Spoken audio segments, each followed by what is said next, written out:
Okay, so Shohei Ohtani. Oh, yeah. I mean, that's all I really want to say.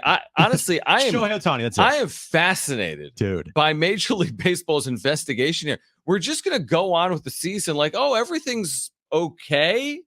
We have one of the most unique circumstances that has played out, in my opinion, in the history of baseball. The fact that this translator was fired in Korea for working with a bookmaker and Shohei Ohtani wiring funds. I mean, do we even understand what we're talking about? The sport of baseball? You're talking about arguably one of the biggest names over the last 50 years in the sport, wiring money to a bookie. And we're just going to go on about it, and we're going to play through this while Major League Baseball is investigating. I mean, this is one of the most fascinating stories in recent baseball history. There are so many red flags here. A zillion. First red flag of just today. No questions. No questions asked. Exactly. That's all you need to know. Yeah, when you do a press conference about something like this, where your name is attached to a potential gambling scandal with illegal bookies, and you have wiring funds and millions of dollars and lies, millions and fraud and stealing money, like, and you are going to take no questions. That's a red flag. And then last week, the red flags of his interpreter Ipe changing his story. Yeah, that's never a good look. Like, huh? And then all of a sudden, out of nowhere, Ohtani is like blaming him for stealing money. Like, got my dude. You guys have known each other. You're best friends. Stop. You were smiling in the dugout 5 days ago, and you knew nothing. You wouldn't tell us your dog's name. You don't check your Wells Fargo? I don't know if he actually ever bet, and I'm not going to accuse him of betting, but what I will say is that he is involved. I feel like that is something that is it feels pretty clear. He may not have known point. What he was involved with, but negligence doesn't cover you. You can't say, I didn't know. Like, stop it. Okay, so let's just hear from Shohei. So what do you have to say about whether he ever bet on sports, right? Yeah, there's two clips here. One of them, I don't know which one you have first, Brent. This is Shohei on Did He Bet? They're whatever order they are. Yeah, this is Shohei with his translator. Did he ever bet? I cut the translator out because I was like 60 So we're only seconds hearing of the Japanese? No, we're only hearing the translator. Yes, we're only going to play the Japanese. I was going to say, well, you said you cut the translator out. I'm like, well, I don't want to hear just from Shohei. He cut out Shohei speaking. Okay, let's hear the translator. Just to kind of just go over the result. In conclusion, Ipe has been stealing money from my account and has told lies. Okay, that was right to the point. Stealing money and telling lies. Yeah, but what lies? Right.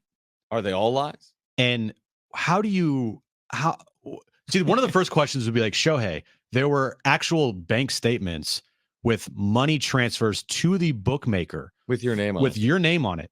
Two of them for $500,000.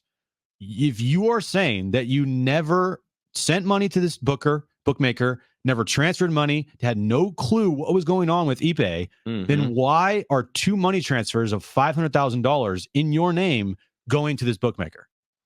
Okay, let's hear more from Shohei Ohtani's new translator, since Ipe's been fired, right. On whether he's ever bet on any sport, including baseball. So I never bet on baseball or any other sports, or never have asked somebody to do it on my behalf. And I have never went through a bookmaker to bet on sports. I mean, this could be so massive. Once you say that, if there's any evidence to the contrary, how do you get out of that? And this was, by the way, a 12-minute prepared speech from Shohei in front of hundreds of... It was 12 minutes? 12 minutes. With translation? With translation. Whoa. And those were kind of like the big, like, wow. Ipe stole from me. I had no clue about it. I never bet from this bookie. I never bet on baseball.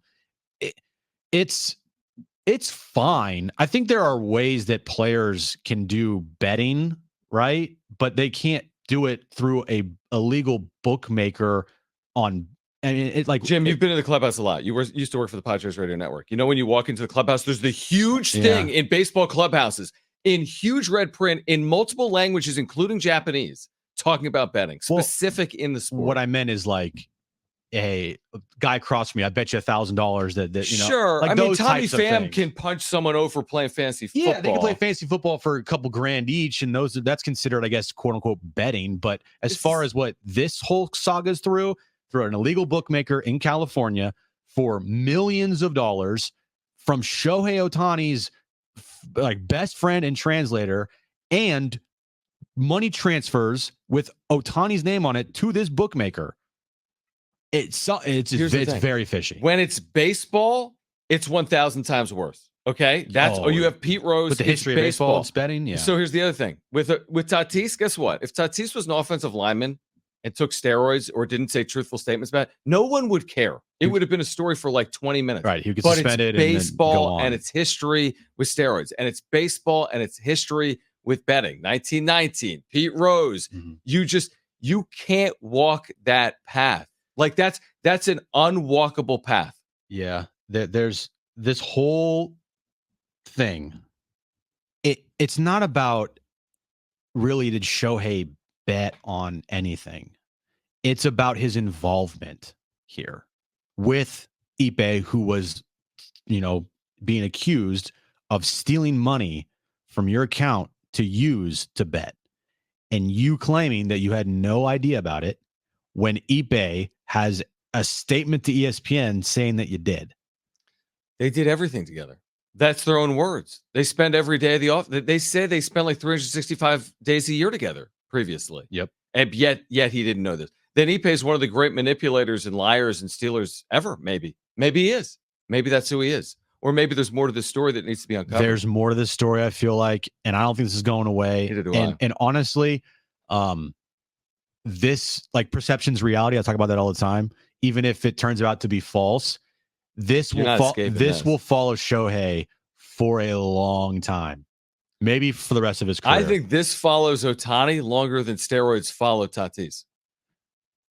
I feel like the steroid story hasn't really followed Tatis. I mean, let's face it, Shohei's a bigger star than Fernando. That's the thing. He was like untouchable. He was like the top. And now Tatis was a little bit in that space. And this whole story, and I'm going to break. This whole story just makes him sound stupid. Like it's like, how did you let this much money get stolen from your account without you knowing about it? But he controls everything. He went to his agent and said, here's my plan for my $700 million contract, but I don't even know who's using my Wells Fargo account. Yeah, it makes it look stupid. Yeah, but he's Mr. Deferral. Right. He came up with this grand scheme.